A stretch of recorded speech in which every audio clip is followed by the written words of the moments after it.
La investigación científica tiene tres fases específicas sobre las que ya nadie discute. Y me extraña que se siga discutiendo en nuestro medio. La fase del diseño, la fase de la ejecución y la fase expositiva o del informe de investigación. Lo que tengo acá es el informe de investigación. Un informe de investigación que lo hacen 12 páginas. Muy bien, correcto, porque estudios acerca de informes de investigación han fijado un número entre 12 y 25 páginas como suficientes para comunicar. Entonces, seguimos bajando y vamos a entrar a la parte del ceremonial de los templos, ¿no es cierto? Acá está 3 ventanas, está el templo principal, Intihuatana, y si empezamos a enumerar vamos a tener como 10 sitios ceremoniales de jerarquía, de mucha importancia. Entonces, una de las funciones de Machu Picchu era indudablemente ceremonial, pero la otra es administrativa, porque tiene 8 caminos, pero además Machu Picchu está ubicado, como han podido ver en los primeros planos de mapas de camino, en una zona estratégica. Entre la zona, por ejemplo, las tierras altas que son el Cusco, hacia la selva. ¿Pero para qué? Recursos, ¿no? Recursos. Hay un trabajo hecho, por ejemplo, en el año 2003, 2004, creo, del doctor Manuel Jesús Aparicio Vega, la historia de la convención, ese libro. Y en ese libro hay un capítulo interesante porque habla de los sitios de extracción minera, ¿no? Toda la zona de Vilcabamba, la zona de oro, ¿no? Oro, plata. Entonces, no solamente había oro, plata, sino estamos hablando pues, de tantas plantas medicinales, pieles, plumería, ajíes, coca, ¿no? Es cantidad de recursos que vienen de la selva. Entonces, que hoy en día recién quieren revalorar. He estado escuchando la famosa presentación del señor de Guari, pero que el señor de Guari indudablemente es interesante e importante, pero hay otros aspectos también. Ahí estamos observando el manante de agua, de ahí sale el agua, ¿no? El agua sale por ahí, por el canalito, continúa e ingresa a la ciudad. Es una obra sencilla, línea recta, casi, hasta la primera fuente, ¿no? El cálculo fue lo interesante ahí. Su construcción no fue muy buena originalmente. ¿Por qué? Porque empezó a haber pérdida de agua.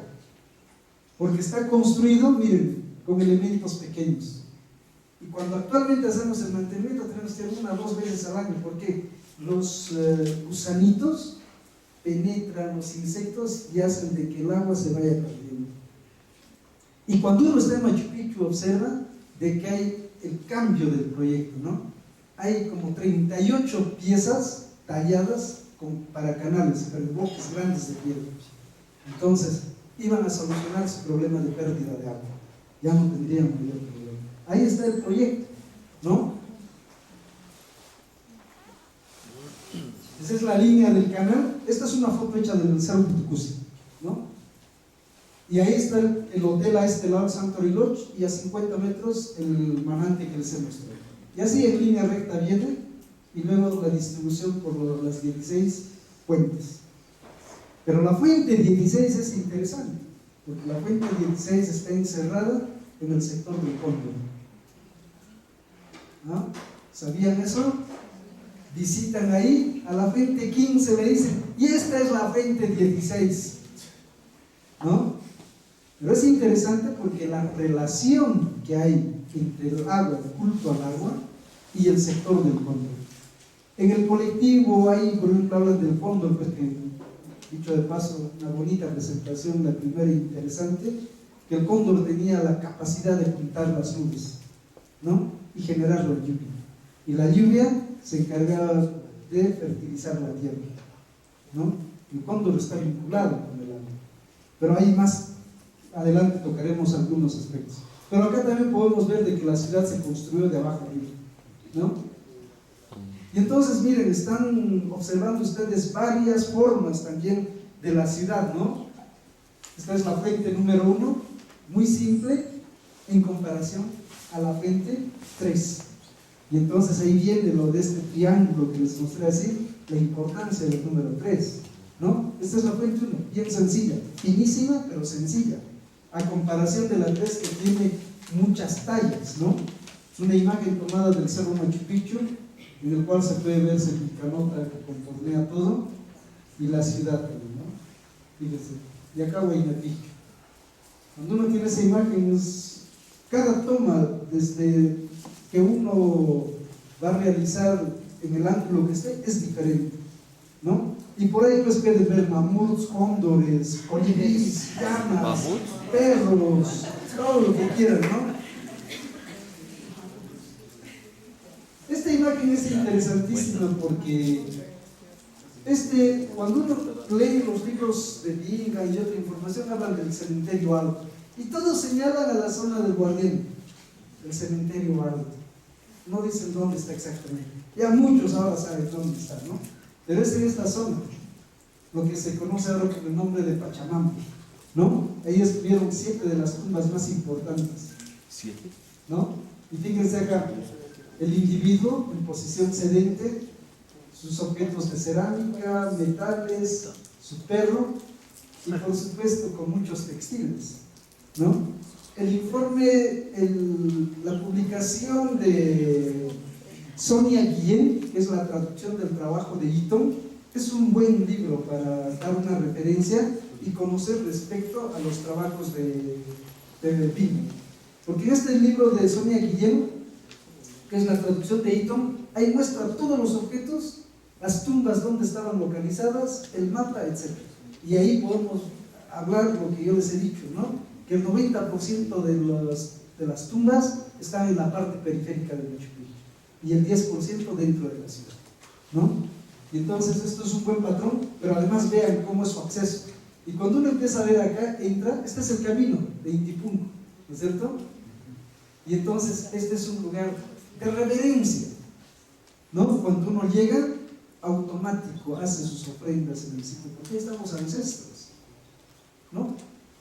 Porque yo cuando sigo viajando al campo y cuando estoy en el campo veo, por ejemplo, que todos los hermanos del campo, cuando pasan por un cementerio, siempre se persignan, hacen su veña, y si tiene alguien, visitan el lugar. Esa tradición es igual en acá, es un sitio ceremonial, pero especial, miren sus accesos, ¿no? Y esta es la tercera plataforma. Acá 1, 2 y 3. 3 niveles. Muy, muy especial, ¿no? Entonces este es el cementerio alto de Machu Picchu. Esta imagen no me canso de mostrarla porque ahí está Fernando Astete trabajando, porque este edificio circular acá, esa era la forma de la vivienda de los canteros de Machu Picchu, de los constructores. Así eran sus casas. Hoy en día, por ejemplo, ¿qué pasa? Vamos a hacer una construcción, la transoceánica. ¿Qué cosa hacen primero? El campamento. Y en el campamento, este era el tipo de campamento de ellos.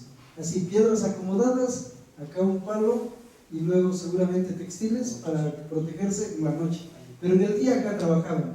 Y ahí estamos encontrando fogones, percutores, etc. Es decir, acá trabajaban la piedra, la modelaban, preparaban la preforma, pero ahí mismo también vivían, ¿no?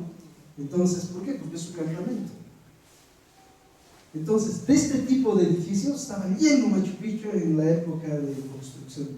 Y conforme avanza el proyecto, ¿qué pasa? Se va desapareciendo y retirando, ¿no?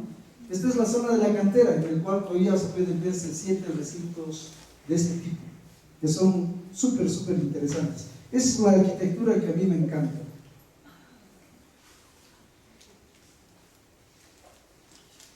Ahí estamos en las excavaciones, en el lado este, ¿no?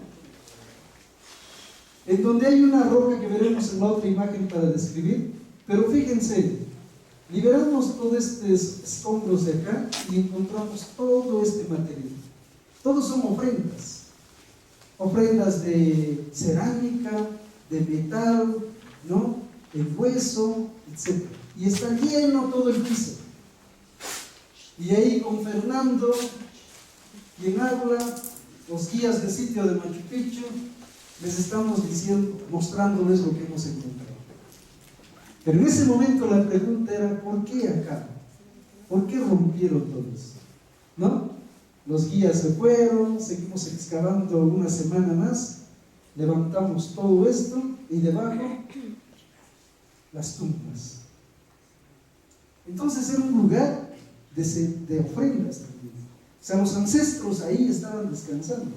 Y como descansaban, siempre le hacían sus reverencias, le dedicaban objetos, les llevaban chicha. Acá atrás hay un pequeño recintito en donde hemos encontrado dos aríbalas. Dos aríbalas también igual, con residuos de chicha. Y cuando recuperamos los objetos, esto es una muestra nada más, se restauraron así los objetos. Entonces se rompían los objetos enteritos y luego restauraron. Esto es una muestra, esto es una toma hecha del Museo del Sitio de Machu Picchu, ¿no? Entonces acá tenemos tres tumbas, la principal que corresponde a una mujer que ocupa la esquina del sitio, ¿no? Fíjense, toda esta cerámica era igual que está bien pintadita todo el tiempo, lo ha erosionado, se rompió, estamos ahí haciendo intentos. Y acá hay un silbato, y acá hay una variedad de fusayolas, figuros, porteros, ¿no es cierto? Para hilar. Pero fíjense en piedra de diferentes tipos, cerámica, en hueso. Pues es un elemento interesante porque ya automáticamente nos está hablando de la actividad que corresponde al hilado, a la actividad textil, ¿no? Y ahí podemos ver, fíjense, este es trommel, porque este es un cuchillo de cuarzo y este era el elemento con el cual se cortaba la piedra. Mira, están cortando piedra, acá hay un bloquecito y luego lo están cortando, ¿para qué? Para hacer estos pequeños adornos, ¿no? Fabuloso. Este es cerámica chimú, que está su bollete, ¿no es cierto? Es característica es asa, la cerámica negra, y esta es una rareza de objeto. Conocemos, es Wari. Pero ¿qué hace Wari ahí? Mi hipótesis mía es que la gente que iba a trabajar a Machu Picchu venía de la zona de la costa, de diferentes partes. Y en eso la gente siempre lleva pues algo suyo, ¿no? Y llegaron a Machu Picchu y en el lugar se rompió. Y esto hemos encontrado una parte en el recinto del convento, arriba. Y el otro objeto que no está acá es parte de esto abajo, con la roca donde cayó, ¿no?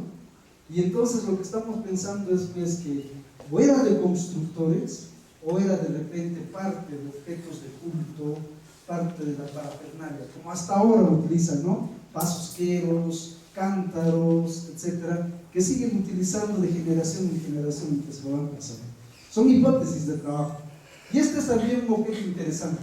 No tiene una escala, ¿no? Pequeñito, pero la foto la hemos hecho así porque acá aún todavía hay residuos, porque este es un objetito de 4 centímetros, chiquito, ¿no?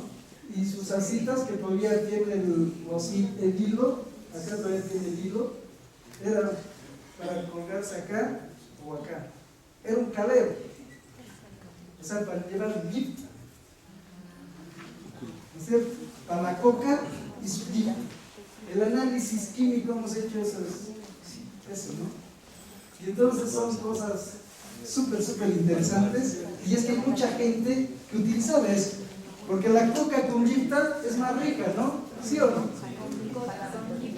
Mentirosos, nadie ha utilizado, o muy pocos la gifta. Estos son, por ejemplo, más objetos de los que se ha encontrado ahí, fíjense, ¿no? Esto es esquisto, la piedra pizarra verde, pero que viene del Cerro Machu Picchu, de la mitad del Cerro Machu Picchu, ¿no? Están sacando y están trabajando ahí para hacer fusayolas, ornamentos, fíjense, ¿no? Un felinito, acá hay diferentes formas. Y este es el único, uno de las 3 piezas de obsidiana que se encontró. Sí, ¿qué ha pasado? ¿No? Este es un dato, por ejemplo, fabuloso, que mi amigo Richard Burger le dice, ¿has encontrado obsidiana en Machu Picchu? Le digo, sí, quiero comparar, porque Richard Burger ha hecho una publicación interesante sobre la comercialización y la antigüedad de la obsidiana en la zona de Chavín, ¿no?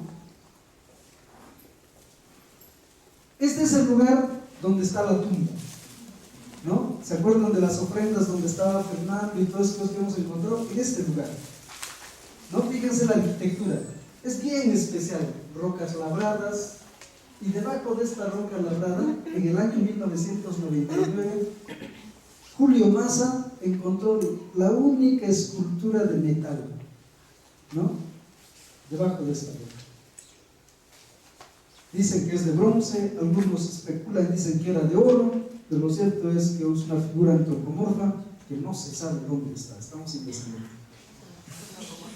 Y fíjense el espacio, bien particular, acá hay una especie de un miradorcito, y que siempre yo hago mi show en él, porque digo, y acá venían la gente para soltar sus ofrendas abajo, ¿no? Y se rompía ahí todo, y se distribuía, ¿no? Todos esos platos.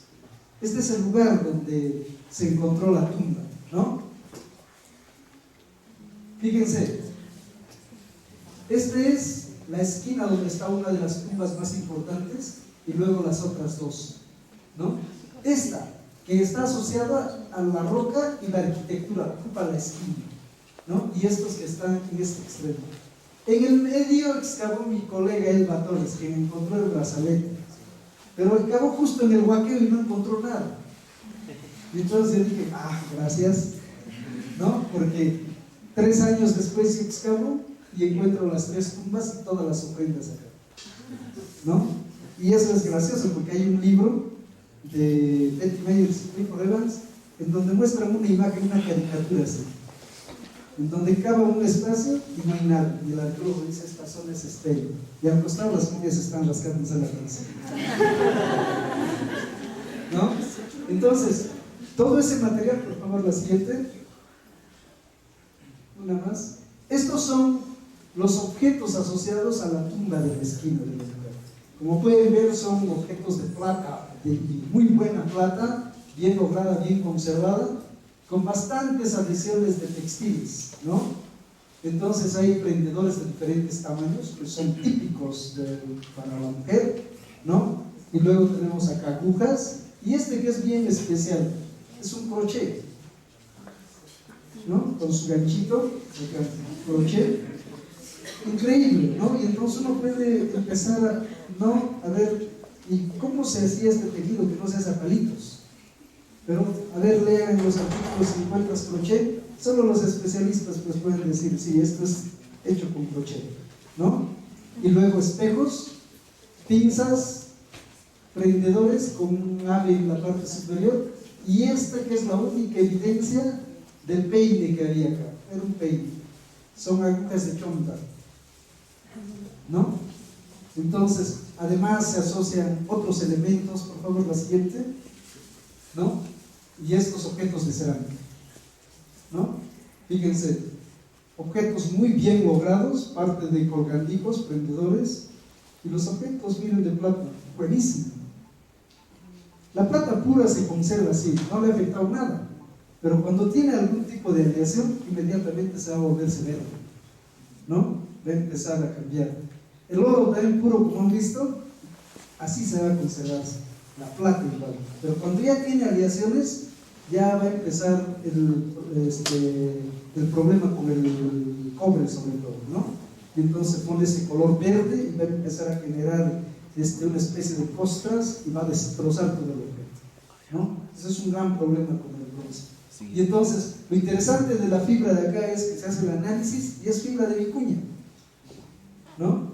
Entonces, plata de buena calidad, fibra de vicuña, ubicación de todo. Una mujer era una mujer de jerarquía, de élite, de lugar, y a su lado probablemente gente de su servicio o gente que estaba pues muy vinculada a eso. La siguiente, por favor. En el 2003, este es uno de los trabajos también que mucho me fascina, me gusta. ¿Por qué? hay bastantes explicaciones que ayer les decía, por ejemplo, ¿no? Que ahora que Machu Picchu pues, es un sitio ceremonial nada más, solamente de mujeres escogidas, sacerdotisas, enanas hechiceras, etc. No es broma, así está publicado, ¿no es cierto, Miguelito? Así está publicado, es el libro de Marino Sánchez, ¿no? Y así está publicado, ¿no? Es las brujas hechiceras. Entonces dicen que no fue ocupado Machu Picchu masivamente.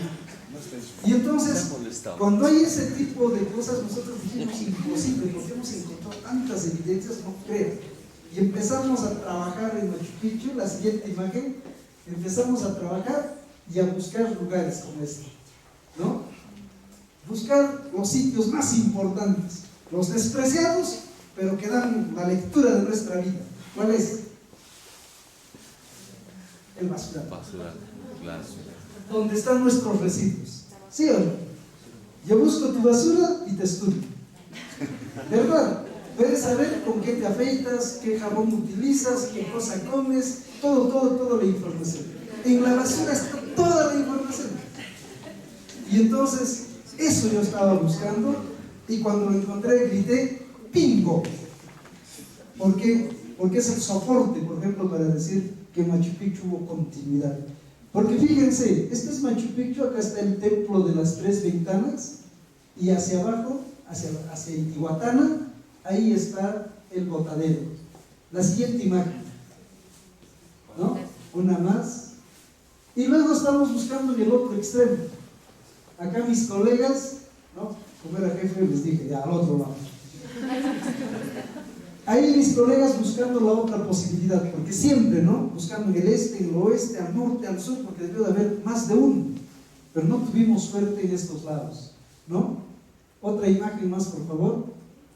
Y estos con rojo eran los posibles, porque ahí encontramos pues 30, 40 fragmentos de cerámica, muy poca ceniza, lo cual no es un basural con tan pocas cosas, ¿no? Sí se botó, pero no era permanente. Pero en cambio en acá encontramos 10.000 fragmentos de cerámica, cantidad de ceniza, carbón, batanes rotos, objetos de metal, ¿no? Entonces el lugar. Entonces, ¿qué hacía la gente? Venía a esta parte de la escalinata y ahí echaba, ¿no? Y para abajo son 40, 50 metros de caída. Entonces la basura iba bajando así, como desechada, ¿no?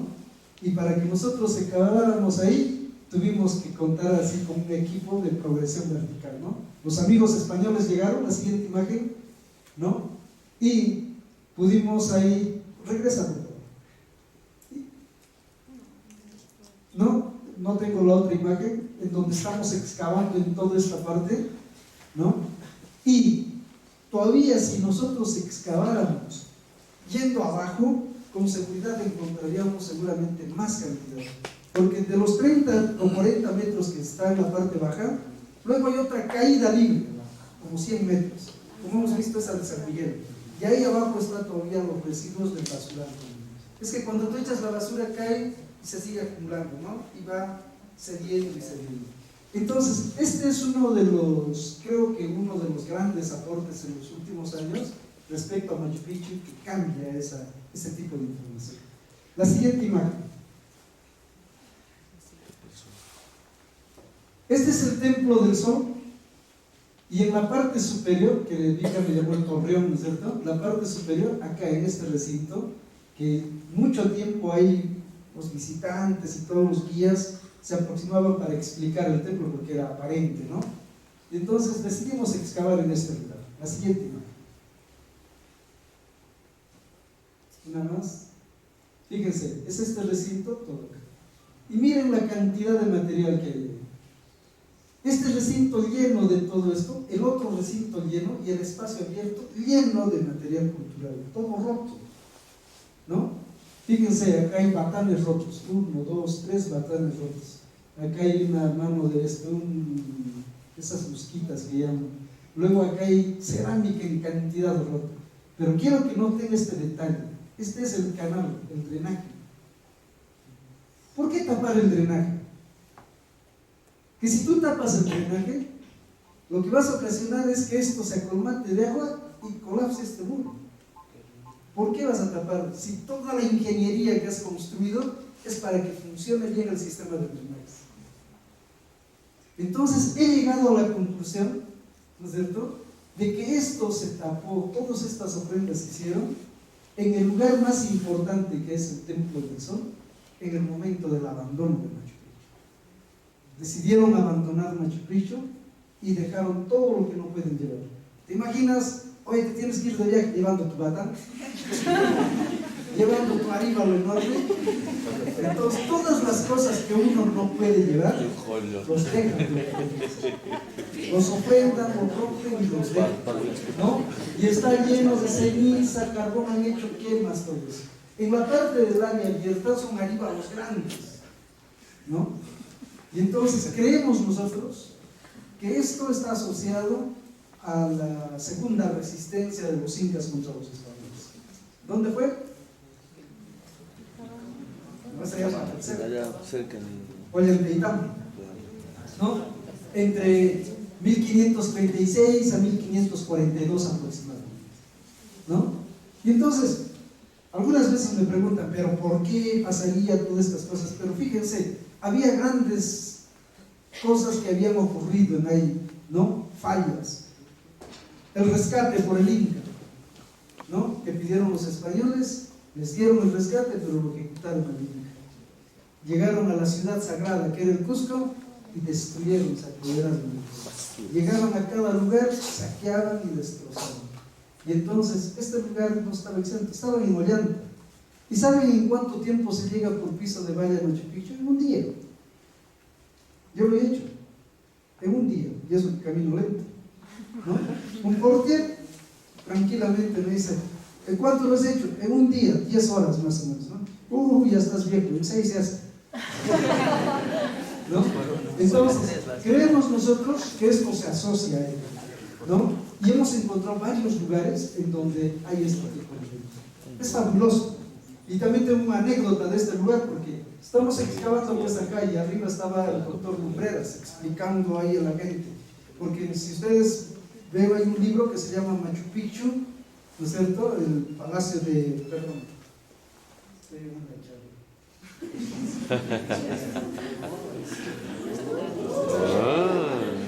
Bueno, hagan uy, porque es así. ¿Cómo le debo de responder a mi esposa? Entonces,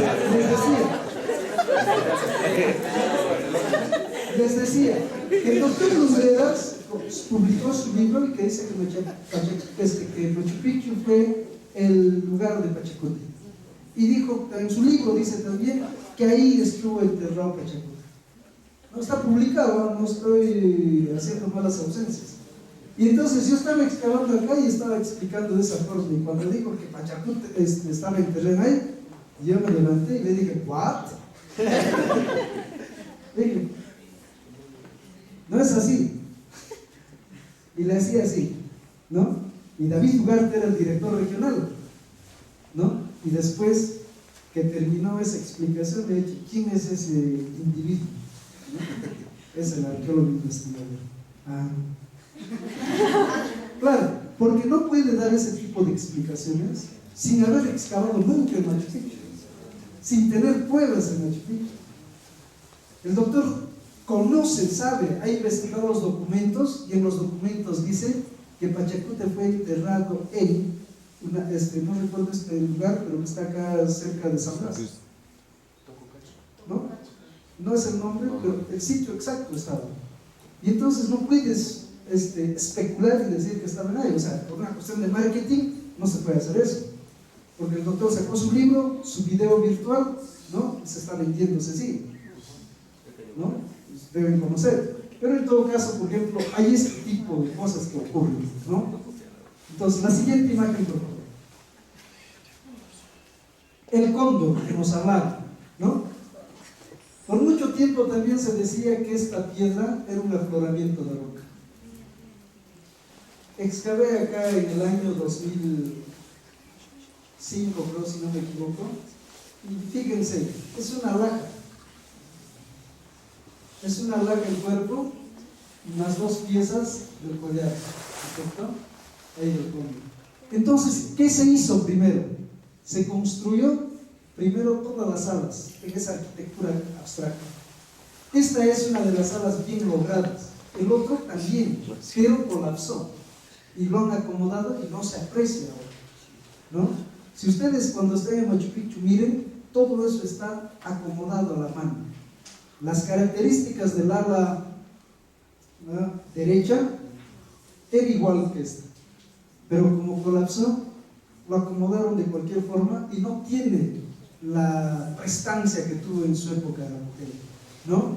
Yo le he puesto en una imagen, he hecho un copy de esto y lo he puesto al otro lado, que es impresionante, ¿no? Es impresionante. Y todos los elementos están acá, ¿no? Entonces, pero lo interesante es justamente, nuestro amigo hablaba, acá excavó Alfredo Valencia, y Alfredo Valencia cuando excava dentro de la cueva pues va a encontrar, no hay huesos de cóndor, pero sí hay huesos de roedores, cuyes, guinea pigs, ¿no? Y buena cantidad, y en el interior hay un trabajo fabuloso de estabilización de estas rocas. Se estabilizó ahí con muros finos, y los muros finos que indican teniendo ahí adentro, lugar de ceremonias, de ofrendas, sagrado, el vínculo con la madre tierra. Y entonces lo que les decía, el cóndor viene, ¿no es cierto?, el agua ingresa en este lugar, se hacen ofrendas, vinculado a la madre tierra con el agua y el cóndor, ¿no? Es un lugar fabuloso. Y cuando uno baja al recinto que está en la parte baja, es el lugar con sus cuyeras. Hay cuyeritas abajo, ¿no? Sigues bajando las escaleras, hay una cuevita con cuyes, también restos de cuyes, se descabece también. Y bajas más abajo, la fuente 16, ¿no? Entonces, el lugar es sumamente importantísimo. Esto que le llamó Bingham también las cárceles, no son cárceles. Creo que este lugar, como bien lo representa el amigo Machicao en una de sus reconstrucciones hipotéticas, que ahí estaban los fardos funerarios. En alguna época traían, ¿no? Y el cóndor, cuando baja, tendría la capacidad también de llevar los espíritus para arriba, ¿no? Son interpretaciones diversas que hay. Hay que seguir trabajando estos temas. Son temas que recién se están abordando, pero que vale la pena ir estudiando, ¿no? El cóndor, ustedes saben, lo más antiguo que hay en el Perú es el Huacapieta. 6000 años, ahí están los textiles con la representación del cóndor, ¿no? Lindísimo. Entonces, todo este espacio, pues definitivamente está vinculado con la madre tierra, porque este agujero también, en donde se echaban las ofrendas y todo eso, pues es la conexión directa con la madre tierra, ¿no? Entonces, el espacio del cóndor además tiene acá unos nichos, ¿no es cierto?, tipo nichos, hornacinas completas, pero tiene clavijas cuadrangulares. Y las clavijas cuadrangulares, pues que cumplen función ornamental, para colgar cosas, ¿no? Y el otro lugar donde hay clavijas cuadrangulares es en el Templo del Sol, ¿no? En la Huaygarita hay 3 clavijas cuadrangulares, y en el interior mismo del templo. Entonces estas clavijas cuadrangulares, todo está vinculado a ornamentos y nada tiene que ver con cubiertas, ¿no? La siguiente, por favor. Disculpe, el orificio que está ahí, ¿Esta? No, en el pico, que coincide con el pico. Sí. ¿Han hecho algún estudio? ¿Tiene alguna profundidad? No hemos explorado más porque todo esto son rellenos de granito, y entonces lo único que hay acá es la relación para la madre tierra, nada más. Es un orificio que no es profundo. No, es profundo, pero es porque como todo esto es relleno, o sea, hay rocas y rocas y rocas, y todo se va a ir separado, ¿no? ¿Sí? Natural, digamos. Es un sistema natural, pero que vincula, como le digo, con la madre tierra, ¿no? En la siguiente imagen podemos ver una ampliación más de las excavaciones, ¿no? En el cual mostramos el tratamiento de esto, que es una plataforma, se rellena y miren, todo está piedras y arena rellenado, y sobre eso la escultura, ¿no? Porque es una escultura. Cuando usted en Machu Picchu vea, por ejemplo, donde está la casa del Inca, ahí atrás hay 2 lajas enormes, que son más grandes que esto, que está en proceso de transporte, ¿no? La siguiente imagen. Bueno, acá lo que quiero mostrarles es la mesita que está acá, ¿no es cierto? ¿Se nota? Sí, sí. Ese es el famoso Caracara, ¿no es cierto? El Caracara, creo que el nombre tiene, Alcamari, China Linda, y no sé qué otro nombre más. Pero lo cierto es que lo hemos puesto en acá porque baja, en eso, baja Machu Picchu. Pero este animalito aparece en las crónicas de los siglos XVI y XVII, porque dice, de las plumas del Alcamari, ¿no es cierto?, se sacaban 3 plumas para el tocado del Inca, ¿no? O sea, de esta falconidad, sus plumas eran utilizadas para el tocado del Inca. Entonces es un dato interesante, ¿no? Y cuando lo vimos ahí, pues lo hemos registrado, y conversando con el biólogo que tenemos ahí, efectivamente, y ha leído el documento también, pues fascinado, ¿no? Porque ese es un valor agregado más, por ejemplo, a este ave, ¿no? Y lo interesante es que lo vemos, y lo malo es que ya es un ave mañosa. Ahora se alimenta de pan, galletas y chocolate. ¿No? La siguiente. Fíjense, estamos ahora en el río, el Vilcanota, y esto es lo que les decía la fundación, este bloque de piedra. Miren acá las cajuelas, y esto, ahí estaba el muro inca. El muro inca, que era como una especie de un machón para soportar el puente, como en Ollantaytambo. Acá está. Y esto de acá son muros, son los andenes. Los andenes que vienen ahí, todo esto, y se van hasta el museo. La carretera ha cortado una parte, pero van hasta el museo y son unos andenes preciosos. ¿Han visitado el Museo de Sitio Machu Picchu? El Orquidario, lindos andenes, ¿no? Con esas voladizas enormes. Son los mejores andenes que hay en Machu Picchu, ¿no? Y de esa parte continuaba el camino hacia la ciudad paralela. Hay segmentos de camino, ¿no? Entonces, esto es una prueba de la siguiente, ¿no? Como los incas tenían su puente. Esta es una imagen de otro lugar, pero que no tiene mucha luz. Acá hay solamente 5 metros. Pero si cortas estos 5 metros, ya no puedes pasar. Y el Vilcanota tiene pues 15, 20 metros de luz, ¿no? Y en la época inca era mayor el caudal. Hoy en día, por ejemplo, ¿por qué no hay agua casi en el Vilcanota? Porque la hidroeléctrica consume la mayor parte del agua, ¿no? Entonces, ¿qué hicieron los incas? Cuando abandonan, destruyen el puente. Simple, y nadie pasa por ahí. Es por ahí que no llegaron. Pero además, toda la zona estaba llena de vegetación arbórea enorme, ¿no es cierto? Habían cedros, alisos, uncas, enormes, que si tú caminabas ahí, levantabas la mirada, no veías el sol. ¿Verdad? Porque yo he estado, por ejemplo, ahí yendo al Yananti, así en pendiente con esos árboles, todo es tejido enmarañado. Y entonces el caminito nomás aquí y nadie veía. Y en la época que los españoles llegaron, no había puente, no había nada, pues no había nada para ellos, no se veía. Con el ferrocarril que se va a limpiarse todo, ¿no es cierto? Y luego los incendios que se van a producirse en el lugar, es que va a cambiar, y ahora desde la estación de trenes puedes ver el monumento. Pero en la época antigua no se veía, ¿no? Entonces esos incendios sobre todo y la excesiva deforestación que hubo con el ferrocarril es la que ha cambiado bastante. La siguiente. Bueno, acá está la casa del Inca y este lugar abierto que en el libro de Ken Wright aparece, por ejemplo, como el Jardín Real. Y yo dije Jardín Real, ¿no es cierto? 2003. Entonces, para el próximo año voy a planificar mi investigación en el Jardín Real. Voy a encontrar seguramente polen de maíz, de orquídeas, no sé qué otras plantas más era el Jardín Real, ¿no? Y así que el año llegó y me pongo a excavar, miren lo que he encontrado: polen de piedras, puras piedras y arena, no hay nada de suelo. Entonces no era el Jardín Real. Entonces, ¿qué cosa era el lugar? El sitio, la siguiente imagen por favor. ¿no? Acá estamos excavando, fíjense, piedras trabajadas acá, todas puras piedras. La siguiente imagen, y debajo miren lo que encontramos. Ese muro fino ahí adentro. En la época inca, en una primera etapa, esta era la fachada de ese espacio, porque este es el nivel de piso, era la fachada. Y una fachada, como pueden ver, bien lograda.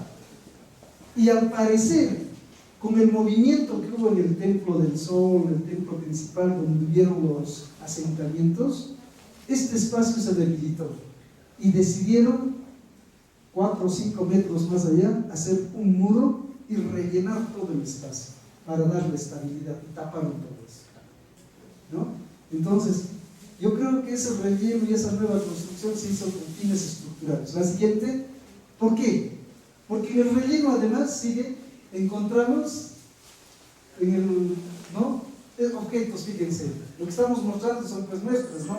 Pinzas, anillos de bronce, de plata, cuchillos, etcétera, en el basural, porque adentro había también cerámica y otras cosas. Entonces, ¿cuándo se rellenó? Se rellenó en plena ocupación, ¿no? Porque si no, ¿cómo se explica la presencia de todo esto? ¿No? Y entonces vamos a empezar a ver ahí diferentes eventos, momentos constructivos, etcétera, estabilizaciones, cambios de diseño en Machu Picchu. No solamente un momento. La siguiente. Este es otro lugar fabuloso, porque acá están 3 portadas que les expliqué. Acá está la excavación que hicimos en este lado, pero luego decidimos excavar acá en este recinto. ¿Qué es este recinto? Un recinto, si no muy bien acabado, rústico, pero ¿qué relación tiene con la plaza? ¿No? Y cuando excavamos, grata la sorpresa, ¿no? La siguiente. Fíjense, todo esto es fragmentos de cerámica. Y todo el recinto estaba así lleno de fragmentos de cerámica. Y esto está asociado también a otra anécdota con mi amigo Alfredo Valencia, ¿no? Mi amigo estaba excavando arriba en el tambo. Y nos encontramos para almorzar y me dice Alfredito, mira, te quiero mostrar mis excavaciones. Fuimos. Y me dice, mira, excavó nada, apenas 2 cuarzos pequeñitos. Definitivamente Machu Picchu no estuvo ocupado. Sí, ya lo estoy haciendo cerrar la excavación. Ya, perfecto, supervisor. Lo invito a mi excavación. Y lo traje y pues acá. Y me dijo, este es un escándalo, se han confabulado contra mí, ¿no? ¿Por qué? Y después excavamos todo esto incluyendo, y son 3 capas, 3 niveles de así de cerámica. Y la cerámica es diversa. La siguiente imagen, ¿no? Fíjense. Aríbalos rotos de diferentes tamaños. Este es aríbalo con cerámica, arcilla del Valle Sagrado. Este es arcilla del Cusco. Este es arcilla del Cusco. Aríbalos de diferentes partes. Y solamente como muestra esto, porque hay aríbalos, platos, vasos, aríbalos, platos, vasos. La recurrencia de estos 3 objetos en cantidad, diferentes tamaños, diferente material, ¿no? Entonces, la plaza estaba asociado a eventos populares, es decir, en donde participaba mucha gente ahí en la plaza en determinada época del año. Personalmente creo que era en el solsticio de junio, ¿no? En ese época. Algunos podrían decir en agosto, ¿no? Que en el Cusco le llaman algunos ya como el Huatacayari, pero el Huatacayari agrícola, porque el Huatacayari es en el solsticio, en la época inca, ¿no? Porque ahí empieza el año inca con sus calendarios y todo. Pero en el otro lado no hay, porque las observaciones y el calendario se ciñen a las observaciones solares. Y en todas las sociedades eso ha pasado. Egipto, egipcios, mayas, aztecas, babilónicos, todas las culturas con el sol, ¿no? La siguiente imagen. Estos datos son interesantes. Este área que está acá marcada lo excavó Fidel Ramos Condori en 1998. Y Fidel encontró en acá un lindo muro y lo volvió a tapar, no le prestó atención, ¿no? Un lindo muro. La siguiente imagen. Este muro, finísimo, que ahora está con una cubierta. Es único en su género porque es un nicho de 2 niveles, fíjense. 1, 2, adentro. En interpretación mía, este fue el primer centro ceremonial de Machu Picchu. Y creo yo de que ahí estaba la escultura de Punchao, ¿no? Punchao era el sol hecho hombre en la escultura acá, ¿no? La imagen de un joven, ¿no? Y que estaba en acá, y las sillas en estos lados. Y es que esto está con el nivel de piso, al nivel de la primera escalinata, ¿no es cierto?, para subir al templo. Entonces, esto funcionó mientras se construía el templo principal, el templo del sol. A ver, la siguiente, por favor. Mientras se construía toda esta arquitectura. Ahí están viendo estos, ¿no? La siguiente imagen.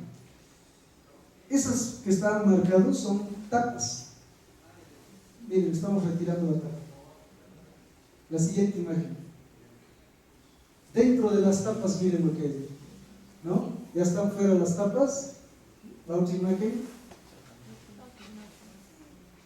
No, la siguiente, vuelve por favor. Acá, miren. Por la roca que Bingham llamó la ventana de las sierpes, hay unos agujeritos. Por esos agujeritos pasaban hilos de metal acá y se amarraban en este lado. Pero ¿para qué? ¿No es cierto? La siguiente, ¿no? Fíjense, están los agujeros. Pasan por acá, por el medio, y acá se amarran, ¿no? Y luego se pone su piedra y tapadita, ¿no?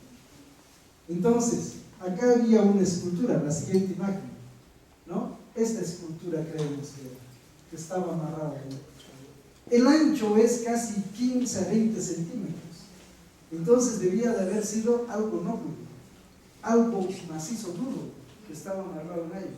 Porque no se explica entonces para qué hacer tremendo trabajo que pase por la roca ahí para amarrar ¿qué? Una laminita.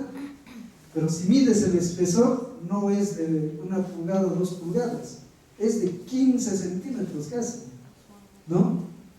Entonces, creo yo que ahí estaba, después del primer centro ceremonial, salió a su lugar donde debía de ocupar, ¿no? Acá se acabó el templo y esto ocupaba ahí. Y esta es la fuente 3, la más prolija, la mejor lograda, ¿no? Y cuando uno está adentro puede ver esto, la ventana y el lago Machu Picchu, ¿no es cierto? El agua, la ventana y Machu Picchu deben tener una relación, y detrás de Machu Picchu está el Salcantay. Definitivamente ahí debe haber una relación, que falta entenderlo de mejor manera, pero yo ya me he aventurado y a escribir una primera hipótesis de cómo funciona esto, ¿no? Entonces, pero es que a veces hay que escribir y ponerlo así, y entonces luego todos ustedes se van a decir, estás equivocado, no es así. Va a surgir una idea, otra idea y otra idea. Pues de esas ideas podremos sacar algo bueno, pero hay que decirlo ya, ¿no? Porque de lo contrario, simplemente vamos a seguir diciendo la ventana de las sierpes, 100 años, ¿no? La siguiente. Este es debajo del templo del sol, ¿cierto? La mal llamada tumba real. Porque acá no hay un espacio para poner las tumbas. En la época en que eran fardos, y los fardos ocupan como 1 metro cuadrado. Enorme, porque está el individuo, el envoltorio, porque está en posición sedente, ¿no es cierto? Y estos nichos son delgaditos, de profundidad tiene 40 centímetros, no entraría nada, son para ornamentos. Lo valioso de acá creo que es esta escultura que está acá, ¿no es cierto?, que está escondido, y que si ustedes miran, acá solo se pueden notarse las manchas que hay, y son manchas de líquidos. Ahí no hay gotera, no hay nada. Entonces, esas manchas obedecen a rituales que algunos líquidos vertían sobre esto, ¿no? ¿Qué líquidos? No sabemos, ¿no? Probablemente chicha, sangre de animales, sangre humana, no sé, pero tiene una gran relación con la madre de Dios. Y fíjense esto, es un triángulo, ¿no es cierto? Es un triángulo equilátero perfecto que se genera por efectos de luz y sombra en los días del solsticio de junio. O sea, esto puedes ver tú entre el 20 y 23 de junio, ¿no? Curiosamente ese triángulo de esa forma. Y los tres niveles en acá. La frente número 3, ¿no? La siguiente. Una más. ¿No? Y lo que conversamos con Camino Inca, ¿no? Que en Machu Picchu no todo es piedra, sino que estuvo enlucido. Acá está, miren, evidencias del lucido amarillo y el lucido rojo. Yo sí puedo decir que hubo. Algunos me han dicho que no, ¿con qué argumento? Yo he excavado en estos sectores y he encontrado el material. He encontrado los enlucidos. Amarillo, rojo, he encontrado, ¿no? Y además, los exámenes hechos en este es granito blanco. ¿Por qué se va a ponerse rojo ese muro? Solamente se pone rojo así porque cuando ha tenido su enlucido, en el tiempo ha absorbido los óxidos. Por eso queda así, tanto en el rojo como en el amarillo, ¿no? Pero además la evidencia manda, no solamente los supuestos, sino la evidencia. En arqueología, el valor es evidencia. Sin evidencia no puedes decir nada. Y acá tenemos evidencia. Lo que sí especulo, digo, es, además debió haber estado pintado, ¿no? Claro, si en Lucía probablemente estaba pintado. No obstante que hay una gran tradición, por ejemplo, de la costa o del altiplano. Las chulpas incas, ¿no es cierto?, en el altiplano son pintadas, blanco, rojo, naranja. Entonces, ¿no? Han visto con signos escalonados diferentes. Y en el caso de Machu Picchu probablemente hubo ahí. Yo creo que si se continúa trabajando, pero con una fineza, yo creo que se puede encontrarse todavía más evidencias, ¿no? Una siguiente imagen más tenemos. Ah, y esto de la muralla que les decía, ¿no? Del río. Así sube, miren. Esto va hacia, pasa a la Ciudadela y se va hasta el Intipunco, ¿no? Y es que cuando uno empieza a mirar cada cosa, es increíble el trabajo. Uno va en dirección hacia el puente Inca arriba, ¿no? Y ves algunos segmentos de muro. Pero cuando no había vegetación, todo era un lindo muro. Pero nadie pasaba por él, verde, peligroso, ¿no? Pero está trabajado igualito todo el camino así, con muros hasta el otro extremo. Y la vegetación ha desarrollado y gracias a ello se puede caminar. Pero eran caminos bien difíciles, ¿no? Para gente preparada que no tenga vértigo, ¿no? Entonces fíjense, la siguiente imagen. Bueno, y ahora estamos acá en el Huayna Picchu. Acá se puede ver un poquito del Salcantay, ¿no? Un poquito, el Cerro Machu Picchu, la Ciudadela y el Huayna Picchu. Excavamos en el Huayna Picchu, en este recinto, ¿no? Y hemos liberado, recuperado todo eso. Fíjense, es un lugar tipo Alpeiser, ¿no? Con visuales. Acá está el norte, perdón, el este, el oeste. Acá el norte y el sur. Y esta escultura que es fabulosa porque tiene todo su cimiento bien trabajado acá, ¿no? Y acá estamos haciendo un especial con los japoneses, como NHK, ¿no? Para el lance del museo los mayas, aztecas e incas, ¿no? Y entonces yo estaba en acá mirando y explicándole al camarógrafo, al director del proyecto este, y de repente me pregunta, ¿y cómo han trabajado la cúspide de esta escultura? ¿Y cuál trabajo? ¿Cuál cúspide? Esta parte, dice, porque está cortado por acá y está cortado por acá. Miré y realmente está cortado, ¿no? Gracias a su observación hemos podido ver, pero nos falta trabajar. Lo cierto es que esto está orientado hacia el Intipunco, o sea, tiene que ver algo con el solsticio de verano o diciembre, ¿no es cierto? Y es una cosa increíble acá cuando viene la luz y también la relación acá con el solsticio de entonces hace un ángulo ahí de 90 casi, ¿no? Con los dos ciclos. Y entonces, pero son lugares especiales de observación, ¿no? En donde acá sí tenemos caminos al otro lado, de control, de comunicación, fíjense, en las montañas unas a otras, ¿no? Pero que todavía hay que seguir profundizando. Otra imagen, ¿no? Una ampliación ahí.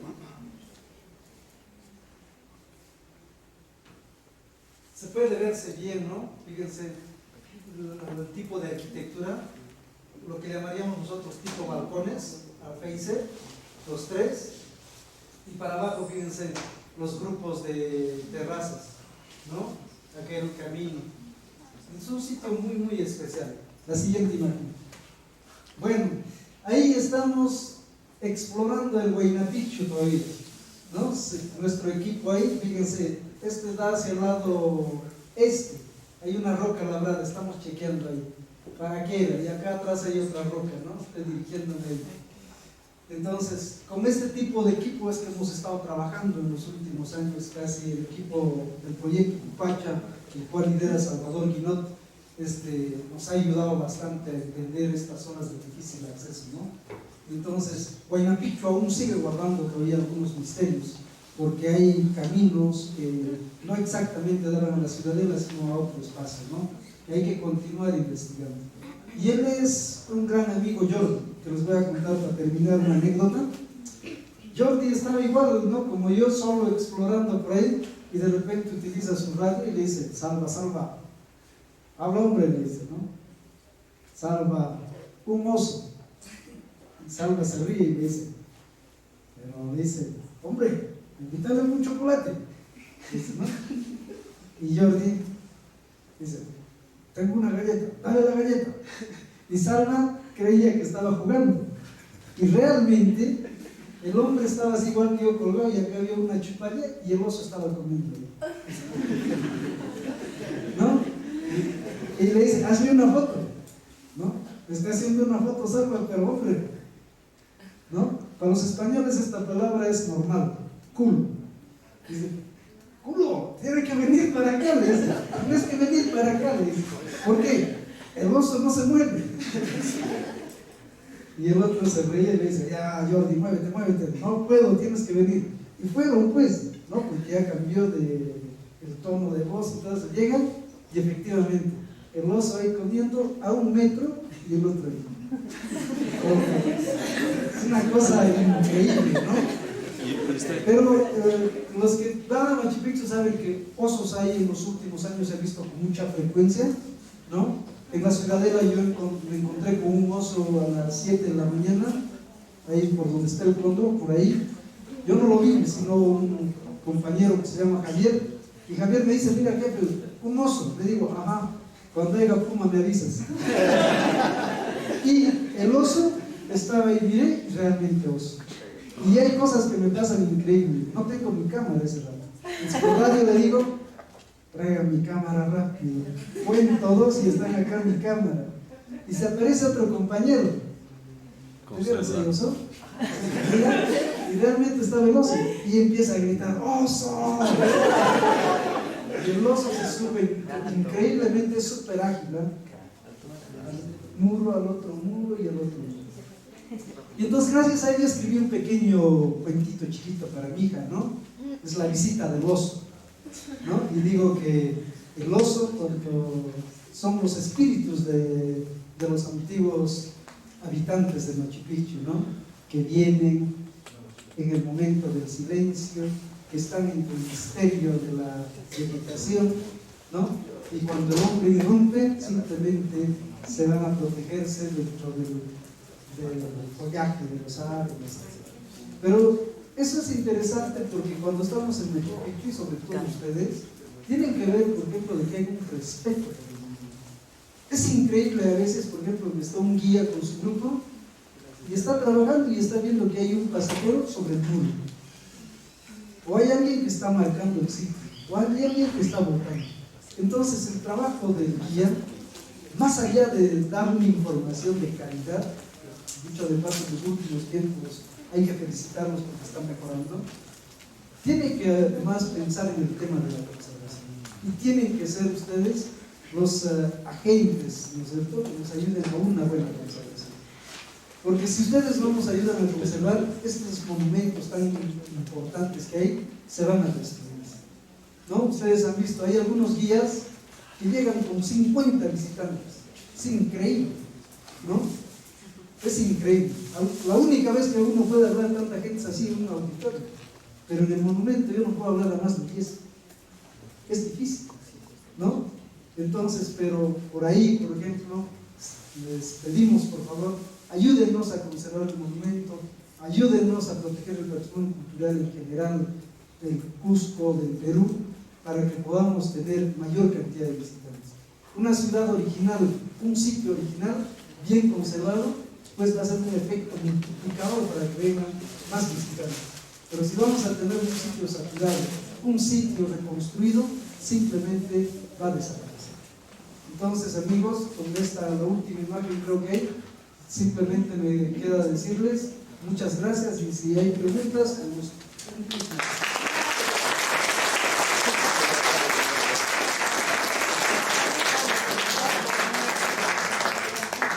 Esta es, por ejemplo, una imagen bella, ¿no? Creo que es, no sé si es las 12 o las 2 de la tarde, está tomado del Puchu Picchu, ¿no? Del cerrito antes para ir al Huayna Picchu, de ahí. Esa es una foto fabulosa y los efectos de luz y sombra que son increíbles, ¿no? Entonces, si alguien tiene alguna pregunta, con mucho gusto. Dos preguntas. ¿El camino que va a Machu Picchu, al cerro de Machu Picchu, es Inca? Sí, es Inca. Es un camino precioso, un camino bien logrado, bien elaborado, ¿no? Y que además tiene, cada cierta distancia, tiene sus sitios de descanso, miradores, ¿no? Que los compañeros de Machu Picchu son las atalayas, y atalayas son observatorios, ¿no? Entonces, uno empieza a subir por acá y se va así, serpenteando y llega hasta la cima.